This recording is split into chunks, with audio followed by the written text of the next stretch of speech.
Jeffrey Epstein accomplice and convicted sex trafficker Ghislaine Maxwell is offering to testify before Congress, but her lawyers say she has a list of demands before she talks to them.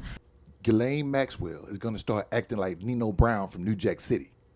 I told you, this thing is bigger than Nino Brown, and I got a list of people. If I'm going down, I'm taking a whole lot of people with me. You got to hear the demands that she wants.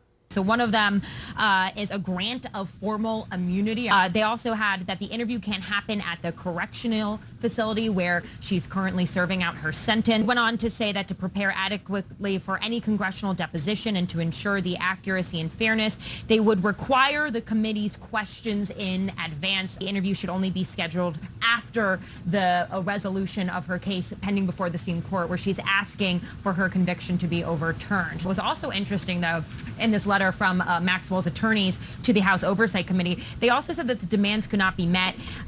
She would have no choice but to invoke her Fifth Amendment right. But that if Miss Maxwell were to receive clemency, she would be willing and eager to testify openly and honestly in public. This woman has sat down and covered all her bases. She said if she go in front of Congress, she wants immunity from Congress. Congress rarely, very rarely grants immunity. So then she said these couple of things. She say she don't want to do her testimony or her interview inside the prison. You got to let her out so she can go hang out, and you got to let her out. She can't do it inside the jail. Then she said, I need to see the questions up front so I can be accurate. No, you want to get your lie straight, so you want to know what questions they're going to ask. And I guarantee you, if they ask her anything outside the list of questions that she have, she going to plead the fifth. She want to know the questions up front. And then she said, all of this cannot happen until after the Supreme Court decide on her part of her case that's up there right now. The case that's up there right now in the Supreme Court is Jeffrey Epstein got a deal, and that deal said him and some other people were good to go. She assumes she's a part of that deal.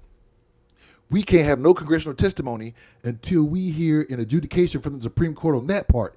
Then she said, if none of these things are met and you force me to go, I'm going to plead the fifth. However, if Trump grant me clemency, I'll say whatever the hell you want me to say. This woman acting just like Nino Brown. The biggest question that we have on all of this is, can her word be trusted? Part of her indictment was perjury. She lied on the stand. So can she be trusted? Now, look, whatever she has to say is going to be salacious. It's going to be scandalous. So whether she call out Democrat names or Republican names or Donald Trump or Bill Clinton, whatever she says is going to spark all kind of drama. But the question is, can it be trusted? I don't know. All I know is we're going to all be sitting around looking like Ice-T. What? All he gets is a year? No. And she's just going to laugh at us and be like Nino Brown. See, that's the difference between you and me.